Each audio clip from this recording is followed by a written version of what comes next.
Okay, next. In the first attunement, I went into like a golden room. Everything was gold, but it was kind of blurry. I couldn't see the details of everything, but it looked like candles were lit in front of me, and there were a lot of Buddha statues and Ganesh statues all around me.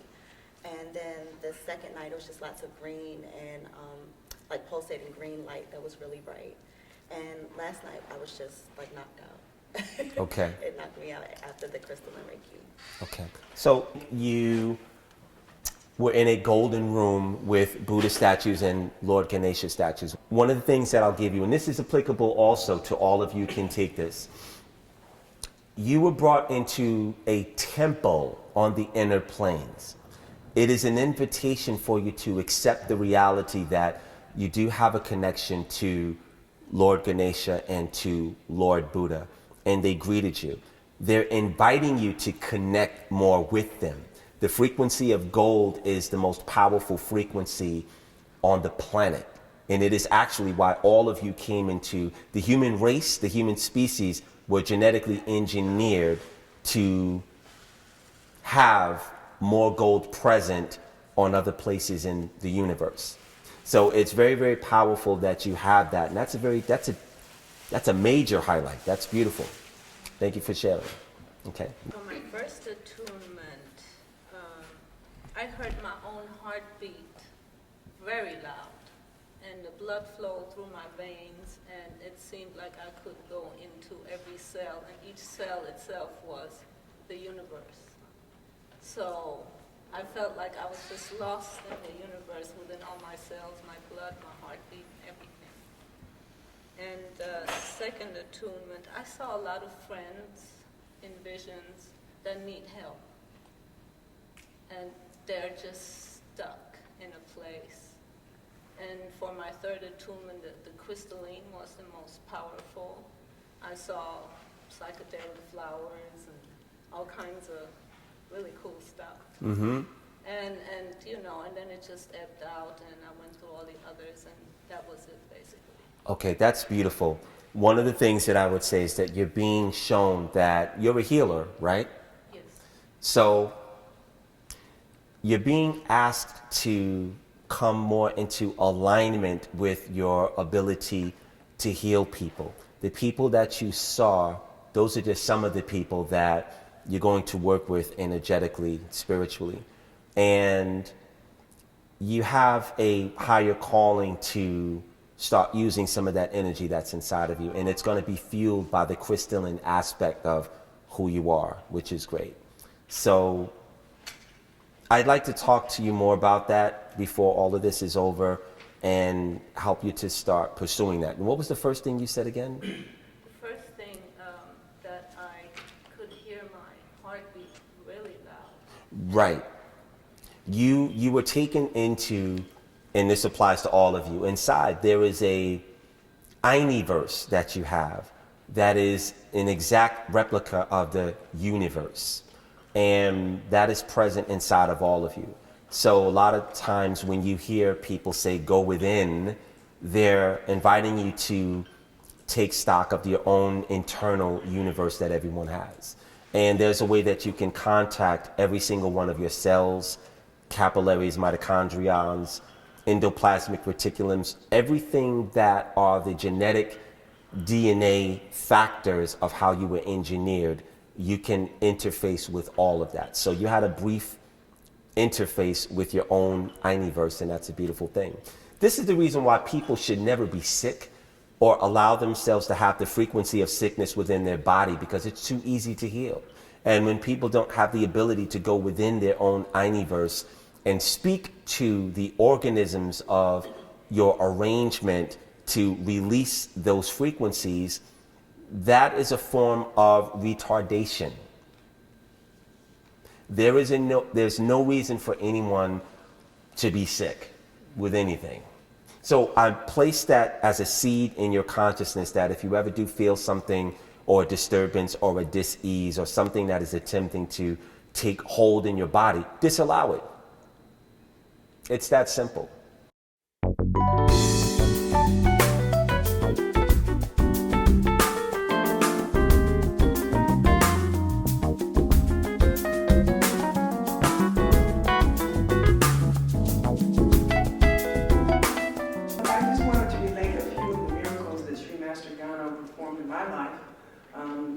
a blessing that the universe just presented them to me. It's like, and at the time, we all went out to lunch, and afterwards, I was talking to him about some things that I had been going through, and he looked and saw that I needed basically some more light and some spiritual healing, so to speak. And we were in a parking lot next to an old, very old pine tree.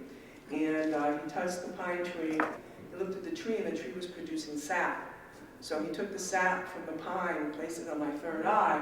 And when he did that, I was like, whoa! It was like, I felt like electricity just kind of shot through my body. So I said, well, I have to keep in touch with the brother. So he was in town visiting, so he came over to the house, and at the time, well, my apartment, at the time you walk in, I had my ancestor wall where I had pictures of both sides, and my parents and grandparents and great-grandmothers. And he stood me in front of the ancestors and then opened a portal for my ancestors, and I just began sobbing, just sobbing and sobbing and sobbing. And then we sat down at the table. I had lit candles and I had prepared dinner, and we were talking. As he was talking, the flames in the candles leapt for like 9 inches. They were just burning, and then they would calm down, and then he would say something else or address the ancestors or address a specific topic to the candles. And the flames would start jumping again, and they would raise up higher and higher, and then when he was quiet, they would calm back down, and they did that again and again. When it came time for me to take him back to the hotel, my car wouldn't start. So I'm like, Dad, you know, how am I going to get him home? So he just was quiet. All of a sudden, my car started. Whoa, okay. So like 2 or 3 times later, after he'd gone back to New York, I would call him and go, at the time, you know, I just knew him as Gano, not Sri Master Gano, so I would go, I need help, my car still won't start. Okay, and then 2 seconds later, he would, I don't know, he did whatever he's, you know, boom, my car started. This happened like 2 or 3 times. He said the third time, he's like, okay, look, I can't keep doing this, okay? Because you're interrupting me from whatever I'm doing, and no, you have to get the car fixed. This is the last time I'm not doing it anymore. All I can say is that the brother is the real deal. Thank you.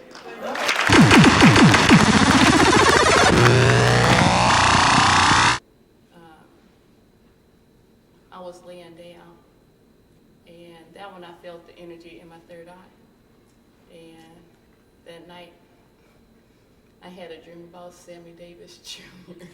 Okay. But it felt so real, like he won a documentary or about his wives and this, and I'm like, why is he talking to me? I don't. Okay, fantastic. You went into a parallel life, and when you call this energy in, sometimes it causes you to, how many of you guys remember what records used to look like, right? And the needle is on a specific groove.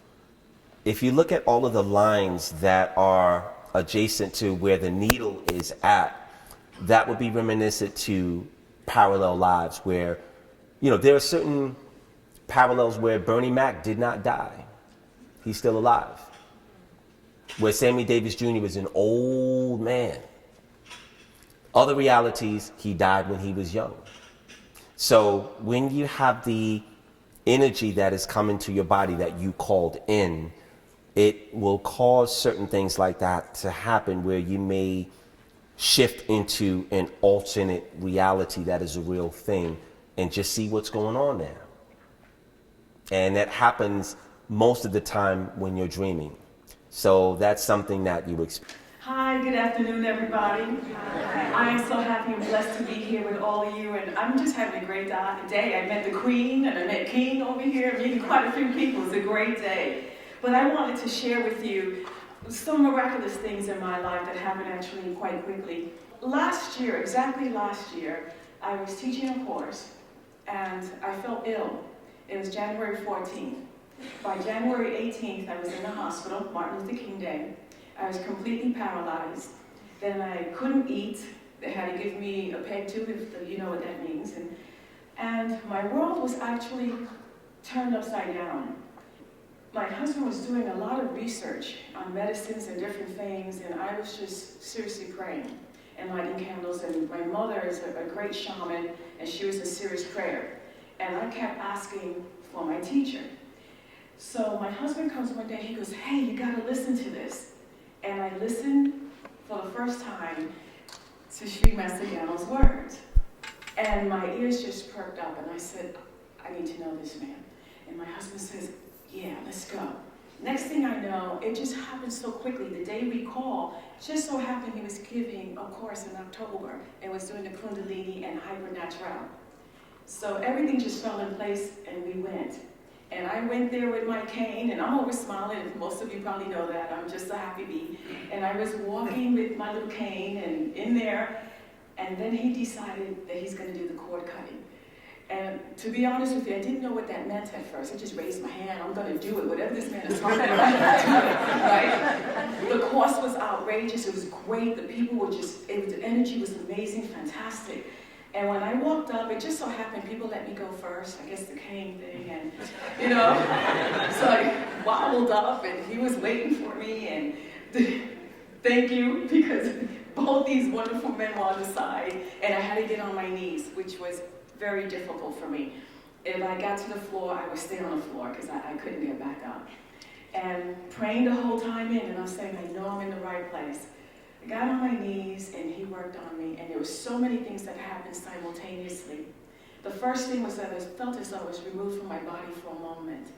The next, I felt like I traveled around and got slammed back into my body. And I heard so many things. And then my vision was obstructed. I couldn't see for a moment. And they were trying to lift me up. And he said, can you see? I'm like, I can't see it. And they go, wait a minute. And he's like, what just happened here? And I couldn't see. But the moment my eyes opened, I could see there was a dizziness, and I was back, and I was going, yes, I got it. And he turns around, and it just so happened that I remember the conversation we had the day before in Kundalini when he said, well, why are you uncomfortable? What is it? And I'm saying, I don't know. I just feel like I'm squeezed into this body. I feel like I'm expanding. I need to be expanded. And he said something to me that stayed with me, and it still stays. He goes, well, you're a star child. And immediately I saw the cosmos, and I was flying and just feeling so free and open, and it made complete sense to me. If you're taking something so huge and putting it in something so small, obviously I'm going to feel that. But there was a sickness in my heart and a sickness in my mind. And when I came, this whole thing that happened with cutting of the cords really freed me, and I'm seeing things so much differently. And obviously much more happier. And then of course, here, happy to meet you guys, my brothers and sisters in spiritual hunting, and to meet you guys. And thank you so much for listening to me, and I hope that you have that experience.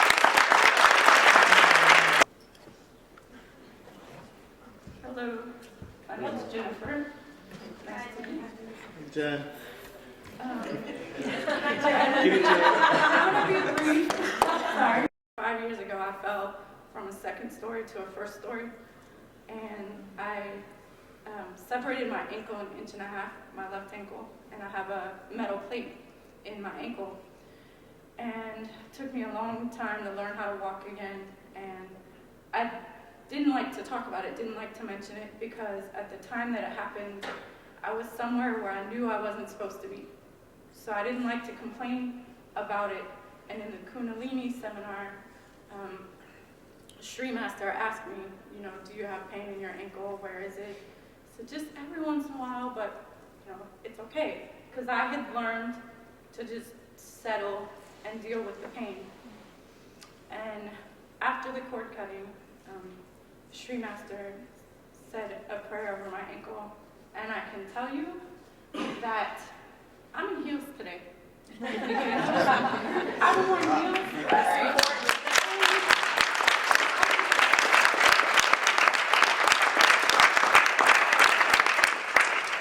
Heels in 5 years, until after New Jersey. When the weather's really cold, I could feel like my bone was frozen. Sri Master will tell you, I ran a set of stairs in 30-degree weather a few nights ago and sent him a video just to tell him thank you.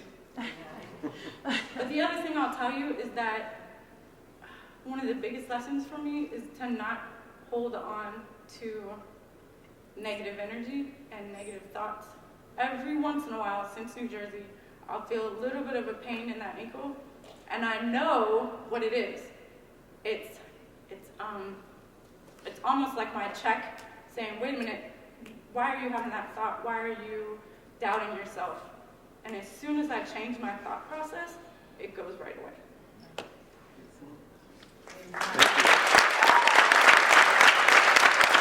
Wow, that's beautiful. Thank you, Pamela, Elisa, and Jennifer. Beautiful testimony.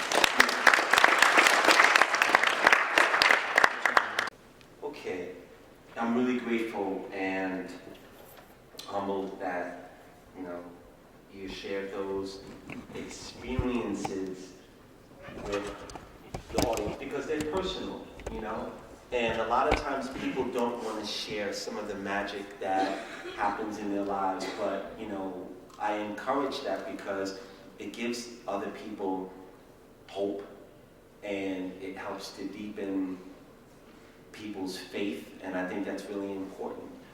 And I'm still getting used to seeing you walking without a cane, so I'm like, wow, this really, that's deep.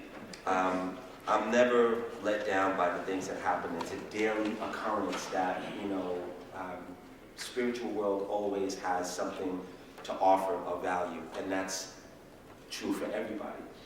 All right, so I wanted to get back into the seminar. I don't know where this is from, but I saw it on Facebook. I thought it would be fun to put on there. Alternate realities. Okay, so I promised you guys that we would talk about the how and the why with Donald Trump. No one knows the trouble that I've seen. As a man who's treated like a slave with the history of a king.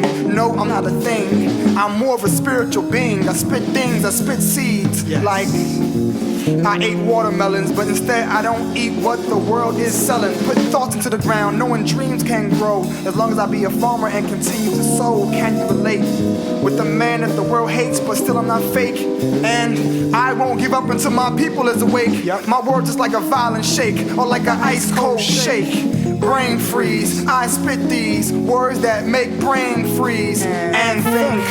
Learn at your time of leisure. I get intellectual seizures, chopping down trees of ignorance like I was an intellectual beaver. Can you relate, or do you understand the troubles of being in this country and being a black man? So please